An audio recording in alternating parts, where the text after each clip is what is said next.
Shalom rafiki mpendwa, mtazamaji na msikilizaji mwaminifu wa kipindi kimongozo wa kujifunza Biblia kinachopeperushwa kwenye Theology Jesus TV na mwanafunzi mwaminifu wa maandiko matakatifu.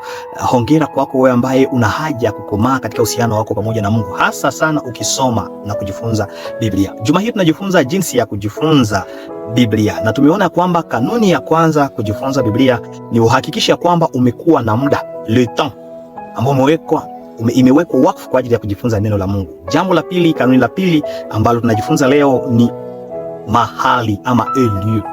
Mpendwa mtazamaji na msikilizaji, nitakusihi pamoja nami kusoma kwenye Marko 1:35. Tuangalie hapa Yesu anatufunza nini katika maisha yake ya maombi, katika uhusiano wake pamoja na Mungu Baba.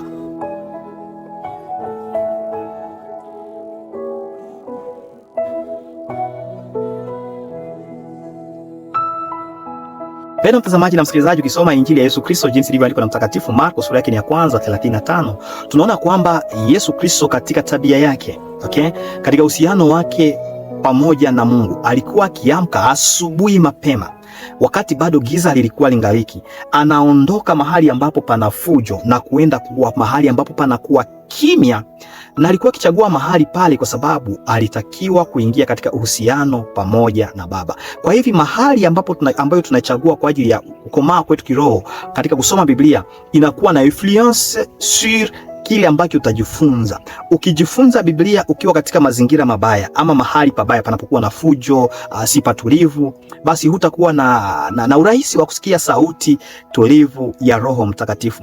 Baadhi ya miujiza ambayo Yesu alikuwa akifanya, alikuwa akiweza kuambia kipofu kione ama kiwete kishimame kwa sababu ya muda aliyokuwa amepitisha pamoja na Baba katika uhusiano katika hizo saa za asubuhi. Kwa hivi muda pamoja na mahali ambayo umetoa ni kitu kizuri kabisa tena sana.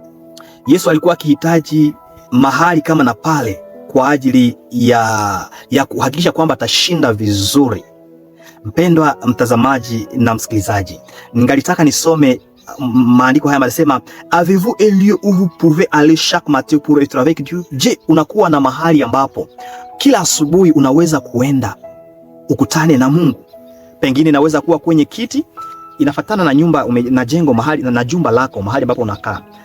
Kwa wale ambao wana nyumba ambayo inakuwa na vyumba vingi, kuna wakati fulani unaweza kuchagua, mnaweka chumba kimoja, mnasema hiki ni chumba cha maombi. Kwa hivyo kila mtu akifika humo anakamata hiyo mahali kuwa mahali pa kukutana pamoja na Mungu.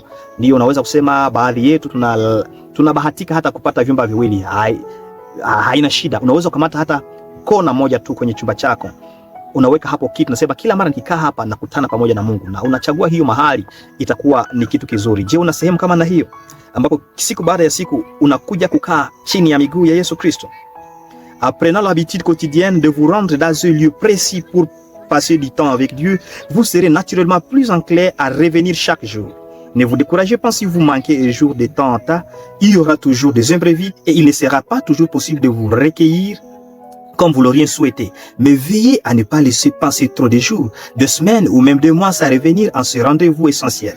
Souvenez-vous qu'entretenir une relation vivante avec Dieu est une décision quotidienne, une décision que vous pouvez choisir de reprendre dès aujourd'hui. Mpendwa mtazamaji na msikilizaji, hivi katika kukomaa katika uhusiano wako pamoja na Mungu, huko unapojifunza Biblia, kuwa na mahali ambapo umechagua, ambapo umeweka wakfu. Nasema kila mara nikiingia kwenye kona hii ama nikikala kwenye sehemu hii ya kitanda, hapo nakutana na Mungu kabisa. Na pawe mahali patulivu. Unaposoma Biblia hakikisha kwamba umechagua mahali patulivu. Kwa nini? Kwa sababu unapochagua mahali patulivu unakuwa umejiepusha na distraction. Hakutakuwa tena vitu ambavyo vitakukulia muda.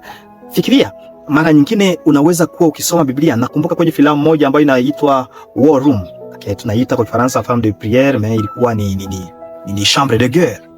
Walipokuwa wakifundisha mtu fulani kuomba, siku moja akaenda kuombea mahali ambapo anavalia mavazi, viatu vilikuwa vimenuka, alikuwa kila chakula. Kwa hivyo anapojifunza, anapojaribu kusoma Biblia, anajikuta amekuwa amprie ama amekuwa preoccupé na harufu mbaya inayotoka kwenye viatu vyake, na yeye pia anapokula chakula. Kwa hivyo haiko concentré. Kama huko concentré, hutasikia sauti ya Roho Mtakatifu. Hakikisha kwamba mahali ama eneo ambapo unasomea neno la Mungu pamekuwa pazuri, patulivu, ambapo utasikia sauti ya Roho Mtakatifu ikizungumza pamoja na wewe. Haujalisi kujenga jumba kubwa, unatakiwa tu kuamua leo kuchagua sehemu. Je, ni kusudi lako kuchagua? Anza leo, utaona muujiza ambayo Mungu atakufanyizia. Mungu akukumalishe katika uhusiano pamoja na yeye. Jiunge pamoja na kundi la wanaosoma Biblia. Ingia kwenye link, utapata The World Jesus TV. Kupitia WhatsApp itakusaidia. Asante Yesu Kristo, kwani wewe unataka tuchague mahali patulivu ambapo tutasikia sauti yako ikinena pamoja nasi. Bariki huyu anapochagua katika jina la Yesu Kristo. Amina. Usikose kusubscribe, like na kushare.